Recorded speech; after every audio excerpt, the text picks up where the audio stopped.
Selamat pagi pemirsa, saya Maria Hutasait akan menemani Anda dengan beragam informasi terkini di antaranya. Mahasiswa demo anggota DPRD Sumut fraksi Partai Golkar diduga korupsi. 9 pengguna narkoba direhabilitasi Polres Labuhan Batu. 12.350 orang di Medan dinyatakan sembuh dari COVID-19. Selain cuplikan berita tadi, kami juga akan menghadirkan beragam informasi lainnya. Pemirsa, kita jelang Sumut hari ini pagi selengkapnya.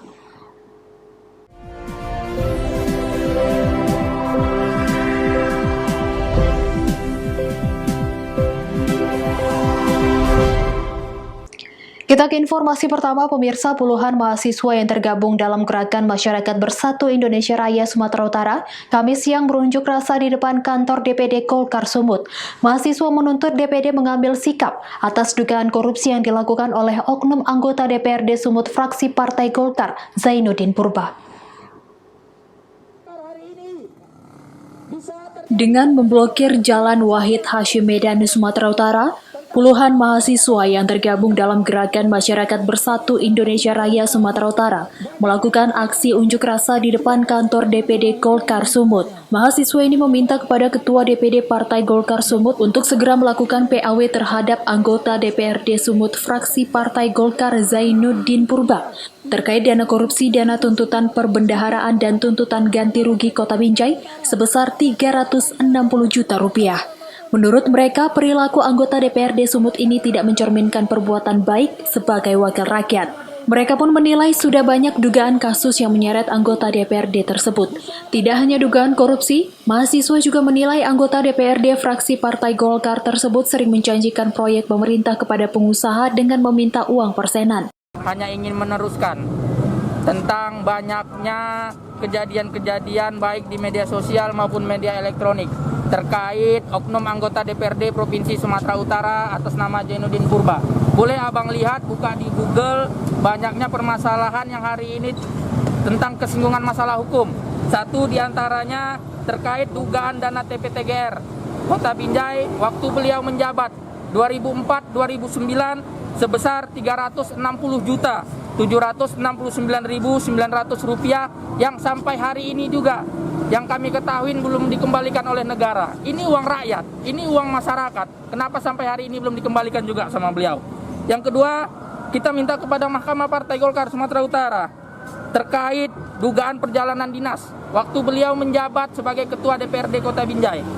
Dan tentang masalah sewa gedung kantor DPRD Binjai yang hari ini masih ditanganin di Kejari Binjai, walaupun kita ketahui bersama terjadinya markup di bawah meja.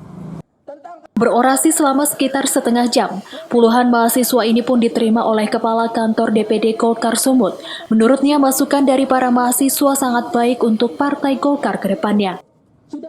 Tadi sudah kami dengar bahwa adik-adik datang kemari untuk menyampaikan aspirasinya. Partai Golkar sangat apresiasi terkait adanya laporan, dugaan terkait kader-kader yang dianggap kurang perbuatannya kurang baik di tengah-tengah masyarakat. Aspirasi saya terima, saya selaku Kepala Kantor DPD Partai Golkar Sumatera Utara menyambut baik dan sangat mengapresiasi kedatangan adik-adik sekalian di kantor Golkar. Para mahasiswa ini akan terus mengawal serta dengan tegas meminta kepada Ketua DPD Golkar Sumut Musa Rajeksah untuk memanggil Zainuddin Purba serta mencopot kader Golkar tersebut dari keanggotaan partai yang diduga sudah merusak nama baik Partai Golkar. Wahyu Pratama melaporkan untuk Evarina TV. Sementara itu, pemirsa, kasus pembunuhan yang digelar di Pengadilan Negeri Medan, Sumatera Utara, Rabu sore berakhir ricuh. Kericuhan terjadi bermula saat majelis hakim memvonis bebas kedua terdakwa kasus pembunuhan salah satu anggota organisasi kepemudaan. Beginilah suasana kericuhan di ruang sidang Pengadilan Negeri Medan Rabu sore kemarin. Puluhan orang yang menggunakan peci berwarna putih mengawal jalannya sidang kasus pembunuhan terlibat kericuhan. Masa yang mengawal jalan sidang pembunuhan tersebut memaksa masuk ke ruang sidang. Usai hakim membacakan putusan bebas kepada dua terdakwa Sunardi dan Syafwan Nabibi, pelaku pembunuhan anggota Ormas Pemuda Pancasila pada 8 Maret 2019 lalu. Mendengarkan vonis bebas yang dibacakan majelis hakim, puluhan orang yang mengawal jalan sidang yang berada di luar ruangan sidang langsung menerobos masuk dan sambil berteriak tidak menerima tentang putusan bebas yang dibacakan hakim kepada terdakwa. Pihak kepolisian yang saat itu di lokasi meminta massa untuk meninggalkan ruangan Pengadilan Negeri Medan. Massa yang sudah geram mencoba main sweeping dan mencari hakim yang memimpin persidangan. Sebelumnya jaksa penuntut umum menuntut 6 tahun penjara terhadap terdakwa Sunardi dan Syafwan Habibi pada 17 Maret 2020 lalu di Pengadilan Negeri Medan. Sebelumnya, korban terlibat keributan dengan terdakwa diduga karena permasalahan pencabutan atribut ormas pada September 2019 lalu, yang mengakibatkan korban meninggal dunia. Hakim tersebut, yang jelas saya kecewa. Saya kecewa atas keputusan ketiga hakim tersebut. Karena jaksa menuntut 6 tahun, kenapa putusan bebas? Ya jelas nggak terima. Wahyu Pratama melaporkan untuk Evarina TV. Informasi berikutnya pemirsa, Polres Tebing Tinggi melakukan penggerebekan di rumah seorang bandar narkoba di Jalan Bada, Kelurahan Bandar Utama. Beginilah aksi petugas Sat Narkoba Polres Tebing Tinggi saat melakukan pemeriksaan di rumah bandar narkoba. Polisi memeriksa semua ruangan dan mengacak-ngacak setiap properti rumah untuk mencari barang bukti yang disembunyikan tersangka. Awalnya petugas hampir tak berhasil untuk menemukan barang bukti. Namun setelah dilakukan pencarian ke seluruh ruangan, petugas akhirnya menemukan barang bukti disimpan tersangka di dalam kamar mandi. Barang terlarang ini ditemukan petugas di dalam pembuangan air di dalam kamar mandi. Penggerebekan dilakukan bermula dari adanya laporan warga.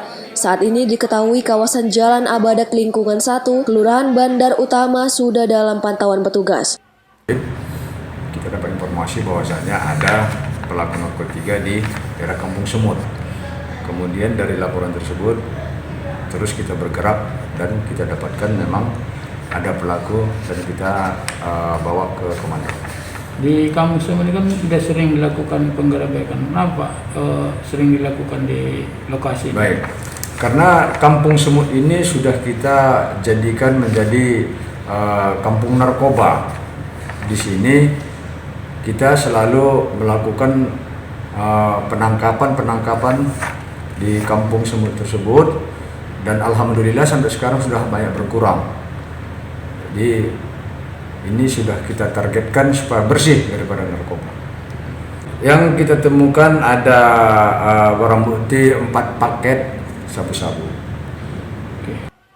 Guna pengusutan lebih lanjut, barang bukti berupa puluhan plastik kecil berisi sabu, serta 2 tersangka telah diamankan di Mapolres Tebing Tinggi. Alex Garingging melaporkan untuk Evarina TV. Sumut hari ini masih akan kembali sesaat lagi, tetaplah bersama kami.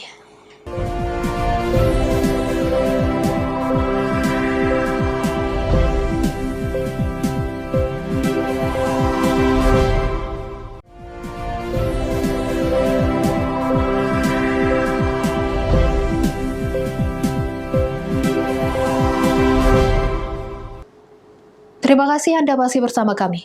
Pemirsa, menindaklanjuti program 100 Hari Kapolri Jenderal Listio Sigit Prabowo dalam transformasi operasional program peningkatan kinerja penegak hukum, Polres Labuhan Batu fasilitasi rehabilitasi 9 pecandu narkoba atau residen.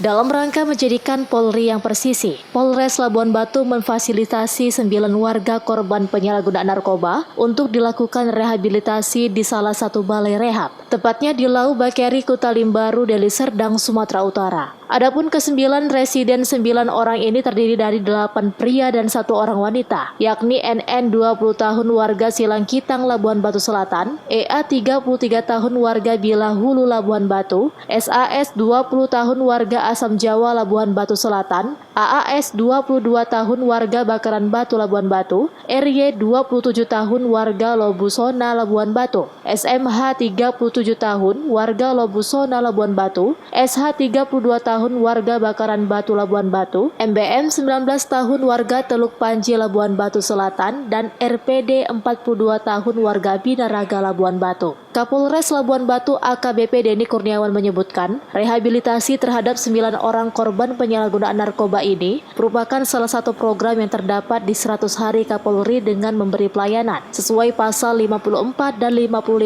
Undang-Undang RI nomor 35 tentang narkotika terkait kewajiban pemerintah untuk melakukan rehab medis dan sosial bagi korban dengan disertai adanya surat permohonan rehabilitasi dari keluarga. Jadi memang di dalam salah satu kegiatan dalam program 100 hari kerja Bapak Kapolri menuju Polri yang presisi, di mana kita memberikan layanan rehabilitasi kepada adik-adik kita atau saudara kita para pecandu narkotika. Dengan kita bekerja sama dengan lembaga rehabilitasi tersebut. Dan alhamdulillah pada sore hari ini kita bisa mendapatkan 9 adik kita yang merupakan korban kecanduan narkotika. Dan mereka akan direhab selama 6 bulan tanpa biaya. Ini adalah kerjasama yang luar biasa dari Bapak Kasat Narkoba dengan pimpinan pusat rehabilitasi tersebut yang berlokasi di Kecamatan Kutaling Baru, Kabupaten Deli Serdang, Sumatera Utara. Ucok Sitorus melaporkan untuk Evarina TV. Informasi selanjutnya pemirsa, sebanyak 10 orang tahanan di Lembaga Pemasyarakatan kelas 2A Labuhan Ruku Batubara, Sumatera Utara dinyatakan terkonfirmasi positif COVID-19.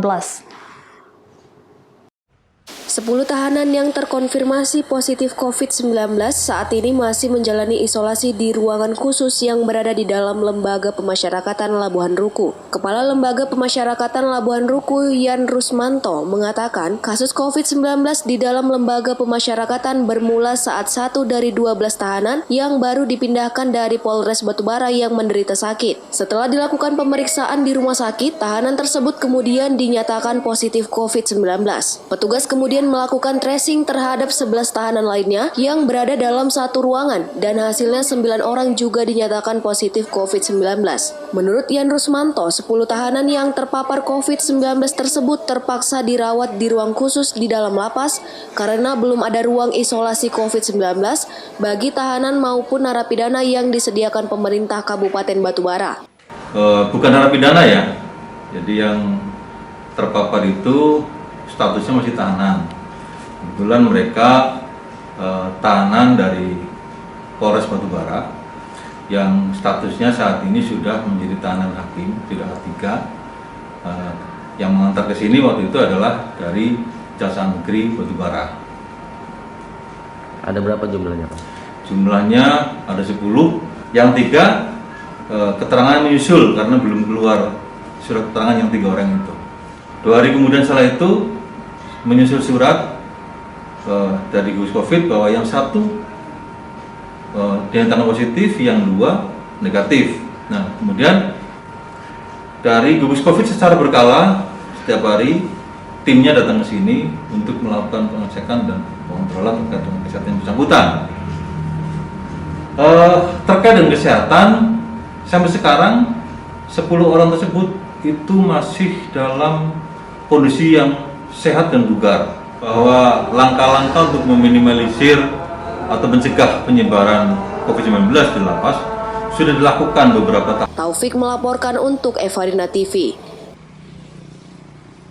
Pemirsa, Dinas Kesehatan Kabupaten Toba kembali melakukan vaksinasi COVID-19 kepada 250 orang personel Polres Toba yang dilaksanakan di Aula Polres Toba pada 24 Maret lalu. Pelaksanaan vaksinasi tahap 1 dan 2 dilaksanakan secara bersamaan. Dinas Kesehatan Kabupaten Toba kembali melakukan vaksinasi COVID-19 kepada 250 orang personil Polres Toba yang dilaksanakan di Aula Polres Toba pada 24 Maret lalu. Pelaksanaan vaksinasi tahap 1 dan tahap 2 dilaksanakan secara bersamaan. Sebanyak 154 personil divaksin pada tahap 1, pada tahap 2 sebanyak 87 personil dan 9 orang dalam perawatan dokter. Namun berdasarkan keterangan dokter, ke-9 personil tetap bisa melaksanakan vaksinasi. Dalam vaksinasi sudah memasuki tahap berapa gitu? Dan apa saran dari masyarakat tentang vaksinan ini, Pak? Baik, jadi Polres Toba sudah melaksanakan penyuntikan vaksin, sudah periode pertama dan kedua.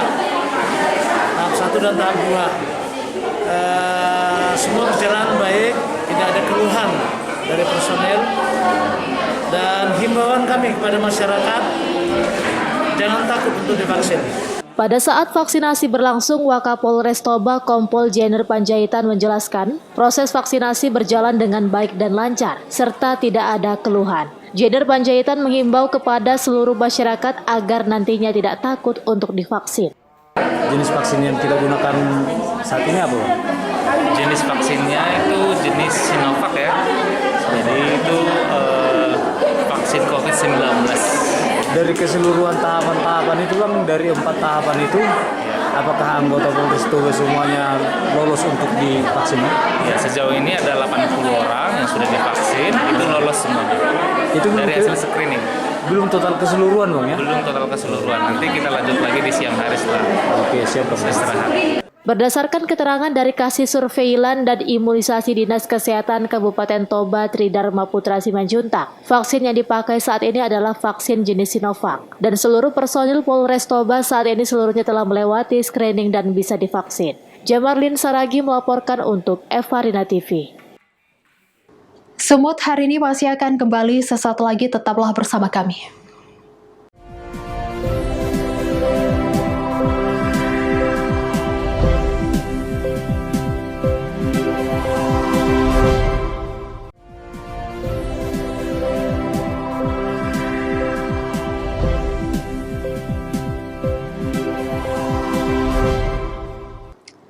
Terima kasih Anda masih bersama kami. Pemirsa, angka kesembuhan COVID-19 di Kota Medan terus mengalami peningkatan. Hingga di akhir minggu keempat bulan Maret 2021, totalnya sudah mencapai 12.350 orang. Jumlah tersebut diketahui setelah adanya penambahan 73 pasien perharinya yang berhasil sembuh melawan virus tersebut. Tren kasus COVID-19 terus semakin membaik. Satuan Tugas Penanganan COVID-19 Kota Medan mencatat jumlah pasien COVID-19 bertambah berada di angka 12.350 orang. Pasien sembuh COVID-19 diketahui terbanyak dari Kecamatan Selayang, Helvetia, Sunggal, dan Johor. Bertambahnya pasien sembuh dengan angka yang semakin tinggi ini juga dipengaruhi adanya pelaksanaan vaksinasi yang telah menjangkau tenaga kesehatan, pelayan publik, tenaga pendidik, dan warga lanjut usia. Di minggu keempat bulan Maret 2021, pasien terkonfirmasi berada pada angka 13.908 orang setelah ada penambahan dalam satu hari 52 orang. Hal ini juga menjadi penyebab Kota Medan masih masuk dalam zona merah penyebaran COVID-19. Juru bicara Satuan Tugas Penanganan COVID-19 Sumatera Utara Mardohar Tambunan mengatakan untuk tetap waspada dan konsisten dalam melaksanakan protokol kesehatan selama beraktivitas. Namanya suspek itu sebanyak 542. Kemudian yang konfirmasi positif COVID itu ada 13.801 ya. Kemudian yang sembuh ada 12.212 yang sembuh. Yang meninggal masih seperti hari kemarin 447, tidak ada penambahan. Ya. Ini yang dirawat ada sekitar 1.142. Demikian update COVID kita yang terakhir. Kasus yang sembuh tetap banyak ya, tetap menunjukkan angkanya meningkat, sedangkan kasus yang terpapar juga ada ya, masih dengan angka di 50 ke 60 seperti itu. Terus kemudian langkah yang dilakukan dari tim Satgas sendiri seperti apa dok? Kita tetap melakukan yang namanya tracing ya, yang 3T kita tetap lakukan dari semua petugas kita di puskesmas maupun yang ada di vaskes-vaskes yang memang sudah kita menjadi mitra kerja. Mereka tetap melakukannya, tetap melakukan men-tracing kontak erat. Ya walaupun di lapangan itu mereka tetap masih mendapat halangan. Sejauh ini sebanyak 11 kabupaten dan kota di Sumatera Utara masuk ke zona oranye penyebaran COVID-19. Daerah tersebut yakni Kota Tanjung Balai, Tebing Tinggi, Sibolga, Gunung Sitoli, Binjai, Deli Serdang, Toba Samosir, Tapanuli Tengah, Batubara, Labuhan Batu Utara, Karo, dan Tapanuli Selatan. Wahyu Pratama melaporkan untuk Evarina TV. Pemirsa, di tengah pengobatan alternatif yang semakin hari semakin mematok biaya besar, terapi pasir laut menjadi satu solusi yang dipilih oleh masyarakat Sibolga dan sekitarnya. Berikut informasinya. Pasir laut memang terkenal dengan keindahannya yang mempesona. Selain itu, pasir laut juga mengandung mineral dan zat yodium yang dapat membantu pengobatan beberapa jenis penyakit serta melancarkan peredaran darah dengan cara menanam bagian tubuh di dalam pasir. Seperti yang dilakukan oleh beberapa masyarakat kota Sibolga ini, mereka sering berkunjung ke Pantai Hanggar Pelabuhan Lama untuk melakukan terapi pasir laut. Dengan mengubur tubuh yang sakit atau pegal di pasir laut, membuat tubuh menjadi lebih ringan, terutama masyarakat lanjut usia sering menghabiskan waktu di pagi hari untuk terapi pasir laut. Menurut Nurmaya, salah satu seorang pengunjung mengaku manfaatnya setelah terapi pasir badan terasa lebih ringan. Itulah katanya diisapnya lah penyakit kita ini, diisap pasir-pasir ini begini kan. Makanya dibungkus dulu gitu, mana yang sakit di punggung. Makanya punggung ini pasirnya juga gini. Jadi diisap pasir itulah katanya penyakit itu. Udah dari air tadi saya berendam-rendam begini kan, baru beginilah, mudah-mudahan lagi tuh agak ringan orang segitu. Ini, itulah kan, apalah di saat ada longgar, ayo gitu. Itulah kalau ada longgar ini karena masih siang lah, cucu kan, yalah saya juga masih siang gitu. Makanya kami datang ke sini sebentar. Dihisapnya pasir-pasir itu gitu. Mudah-mudahan lah ada perubahan-perubahan kan. Terapi pasir laut memang lebih banyak diminati oleh kalangan lanjut usia, namun tidak sedikit para pemuda yang ikut menikmati keampuhan terapi pasir laut tersebut. Rizky Ramadan melaporkan untuk Evarina TV. Pemirsa, demikianlah rangkaian informasi dalam Sumut hari ini pagi. Saya Maria Hutasoid mewakili kerabat kerja yang bertugas pamit undur diri. Terima kasih dan sampai jumpa.